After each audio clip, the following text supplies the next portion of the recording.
मुलाकात बाबत तव्हांखे आगाह कंदासीं। वफ़ाक़ी वज़ीर शाह मरीज़ी वर्ल्ड बैंक जे ग्लोबल डायरेक्टर सां मुलाक़ात थी आहे। मुलाक़ात दौरान बोडबाद मुतासिरनि जे मसइलनि जे हल बाबति ख़्यालनि जी ॾे वठि थी। पाकिस्तान BISP सरिए बोर्ड मुतासिरनि जी फौरी तौर मदद कई। शाह मरी चयो त शाह मरी वर्ल्ड बैंक जे ग्लोबल डायरेक्टर खे अवाम जे तहफ़्फ़ुज़ लाइ खयल क़दमनि बाबति ब्रीफिंग ॾिनी। वफ़ाक़ी वज़ीर बोर्ड दौरान मदद करण ते वर्ल्ड बैंक जा थोरा मञिया। बोर्ड मुतासिरनि जी बहाली हिन वक़्तु वॾो चैलेंज आहे। वफ़ाक़ी वज़ीर शाह मरी जो चवणु आहे। अवां खे मुलाक़ात बाबति आगाह कई पिया। वफ़ाक़ी वज़ीर शाह मरी जे वर्ल्ड बैंक जे ग्लोबल डायरेक्टर सां मुलाक़ात थी आहे। मुलाक़ात दौरान बोडबाद मुतासिरनि जे मसइलनि जे हल बाबति ख़्यालनि जी ॾे वठि थी। तफ़सील मालूम कंदासीं चीफ रिपोर्टर कराची शबीर लाशारी खां। जी शबीर, मुलाक़ात बाबति आगाह कजो। वफ़ाक़ी वज़ीर शाह मरीज़ी वाशिंगटन DC अमेरिका में वर्ल्ड बैंक जे ग्लोबल डायरेक्टर सां मुलाक़ात थी आहे। मुलाक़ात दौरान बोर्ड खां पोइ पाकिस्तानी अवाम जा जेके मसइला आहिनि उन बाबति जेको आहे गौर वीचार थियो आहे।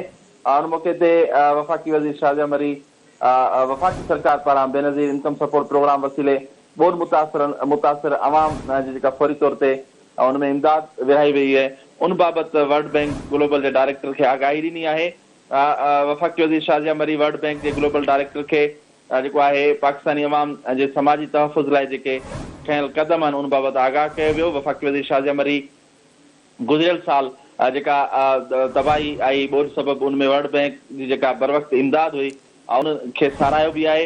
उन मौक़े शाह मरी जो चवणो पाकिस्तानी सरकार लाइ जेको आहे हिन वक़्तु चैलेंजिस आहिनि ऐं उनमें ॿोॾि मुतासिरनि खे पंहिंजनि पेरनि ते बीहणु तमामु वॾो मसइलो आहे। संदसि चवणो त पाकिस्तानी सरकार पंहिंजे अवाम जी समाजी तहफ़ुज़ लाइ जेको आहे क़दम खणी रही आहे।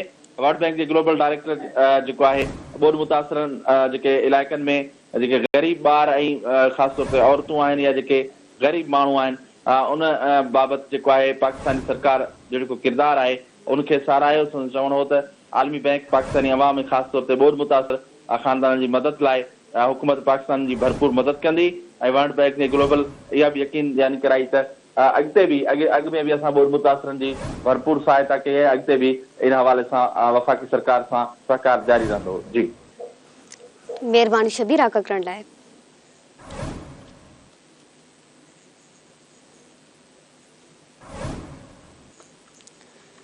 मुलाक़ात बाबति तव्हांखे आगाह कई पिया। वफ़ाक़ी वज़ीर शाह मरीज़ी वर्ल्ड बैंक जे ग्लोबल डायरेक्टर सां मुलाक़ात थी आहे। मुलाक़ात दौरान बोडबाद मुतासिर जे मसइलनि जे हल बाबति ख़्यालनि जी ॾे वठि थी।